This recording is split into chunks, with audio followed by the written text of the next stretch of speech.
Welcome to our channel. ఈ వీడియోలో తెలంగాణ హిస్టరీలో భాగంగా ఇక్ష్వాకుల టాపిక్ మీద ఆల్రెడీ మనం పార్ట్ 2 వరకు వీడియోలు చేయడం జరిగింది. దానికి కంటిన్యూషన్ గా ఈ పార్ట్ 3 వీడియో.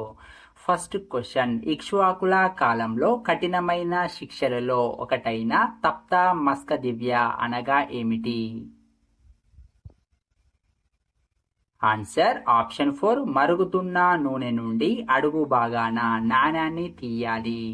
నెక్స్ట్, ఇక్ష్వాకుల కాలంలో కఠినమైన శిక్షలను దివ్యలు అని అంటారు. ఇవి మొత్తం 9 రకాలు. అవి జల విద్య అనగా నీటిలో విసిరే బాణాలను తీసుకురావాలి. అగ్ని విద్య అనగా కాళ్ళు కాలకుండా నిప్పులపై పరిగెత్తాలి. తాండుల దివ్య అనగా యంత్రించిన బియ్యాన్ని తిని బతకాలి. అదేవిధంగా తప్త మస్క దివ్య అనగా మరుగుతున్న నూనె నుండి అడుగు భాగాన నాణ్యాన్ని తీయాలి. ఫల దివ్య అనగా కాలుతున్న బల్లెపు ఆరును పట్టుకొని ఆ చేతులతో ధాన్యాన్ని కలపాలి. ధర్మ దివ్య అనగా ఒక జాడిలో ధర్మమూర్తి, మరో జాడిలో అధర్మమూర్తిని ఉంచడం. నెక్స్ట్, తుల దివ్య అనగా తూకం వేసి నేరస్తుడికి శిక్ష వేస్తారు. విష దివ్య అనగా నాగుపామును కుండలో ఉంచి ఉంగరాన్ని తీయడం. కేశ దివ్య అనగా దేవతా విగ్రహాలను కడిగిన నీటిని మాత్రమే తాగి బతకాలి. నెక్స్ట్ క్వశ్చన్, ఇక్ష్వాకుల కాలం నాటి చేతి పరిశ్రమల గురించి తెలియజేయు శాసనము ఏది? ఆన్సర్ ఆప్షన్ 3, విషవట్టి శాసనం. నెక్స్ట్, ఇక్ష్వాకుల కాలంలో వర్తక సంఘాలు శ్రేణులు. వీరి కాలంలో వృత్తి పనివారు శ్రేణులుగా ఏర్పడి వ్యాపారం చేసేవారు. అవి పూసికా శ్రేణి, 2 పర్ణికా శ్రేణి. పూసికా శ్రేణి అనగా మిఠాయి వర్తక శ్రేణి. పర్ణికా శ్రేణి అనగా తమలపాకుల శ్రేణి. శ్రేణి నాయకుడిని కూలికా ప్రముఖుడు అనేవారు. ఇక్ష్వాకుల కాలంలో రోమన్ దేశంతో వ్యాపారం ఉన్నత స్థితిలో జరిగింది. దీనికి ఆధారం నాగార్జునకొండ, జగ్గయ్యపేటలో రోమన్ బంగారు నాణాలు లభించాయి. ఈ కాలం నాటి వర్తక సంఘాలను నేగిమలు అని అనేవారు. నెక్స్ట్ క్వశ్చన్, ఇక్ష్వాకుల కాలంలో రాజ్యం ఎలా విడిపోయింది? Answer option 3, రటి. నెక్స్ట్, ఇక్ష్వాకుల పరిపాలన సౌలభ్యం కోసం రాజ్యాన్ని రాష్ట్రంగా, రాష్ట్రాన్ని మహాగ్రామంగా, మహాగ్రామాన్ని గ్రామంగా విభజించారు. రాజ్యాన్ని రాజు లేదా చక్రవర్తి, రాష్ట్రాన్ని రతికుడు, మహాగ్రామాన్ని మహాగ్రామ తలవారి, గ్రామాన్ని గ్రామాని లేదా గుల్మిక పరిపాలించారు. నోట్, ఇక్ష్వాకుల కాలంలో 5 గ్రామాలను కలిపి గ్రామ పంచక అని పిలిచేవారు. నెక్స్ట్, ఇక్ష్వాకుల కాలంలో ముఖ్య ఘట్టాలు. బౌద్ధ గ్రంథాలలోని నికాయాలను మంత్రాలలో చదివే పద్ధతి మొట్టమొదటిసారిగా ప్రారంభమైంది. బౌద్ధ స్తూపాల నిర్మాణంలో కోరికలు తీరినందుకు గాను కట్టబడే ముడుపు స్తూపముల నిర్మాణాలు ప్రారంభమయ్యాయి. శాసనాలపై సంవత్సరాలను, తారీఖు, తిథులను ప్రస్తావించే ఆచారం ఇక్ష్వాకుల కాలం నుండే ప్రారంభమైంది. అదేవిధంగా వీరుల విగ్రహాలను ప్రతిష్ఠించే వీరాగల్ అనే సాంప్రదాయం ఇక్ష్వాకుల కాలం నుండే ప్రారంభమైంది.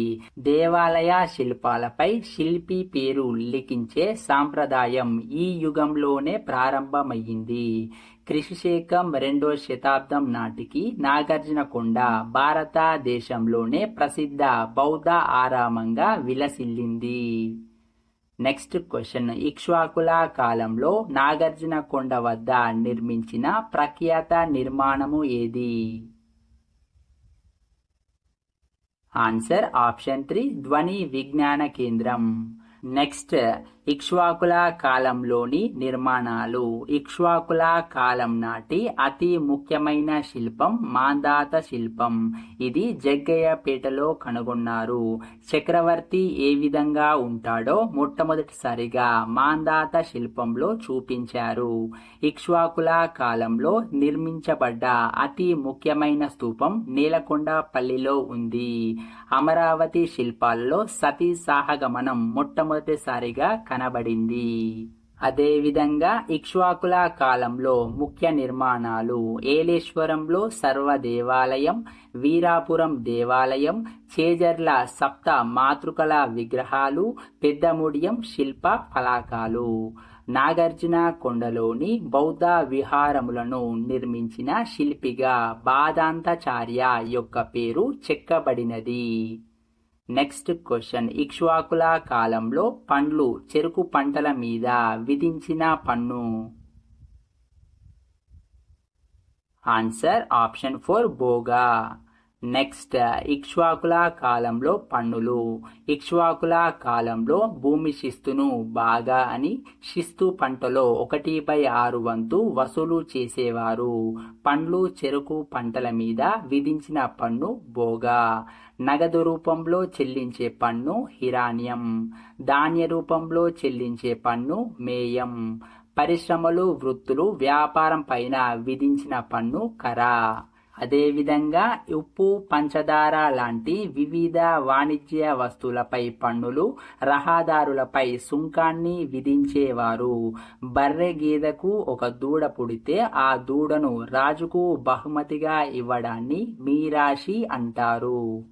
నెక్స్ట్ క్వశ్చన్, నేలకొండపల్లి తవ్వకాలలో ఇక్ష్వాకుల కాలం నాటి బుద్ధుని కంచి విగ్రహం, పాలరాయిపై చెక్కిన 9 బుద్ధ విగ్రహాలు బయటపడిన ప్రాంతంను శిల్ప కర్మాగారమని అభిప్రాయపడినవారు.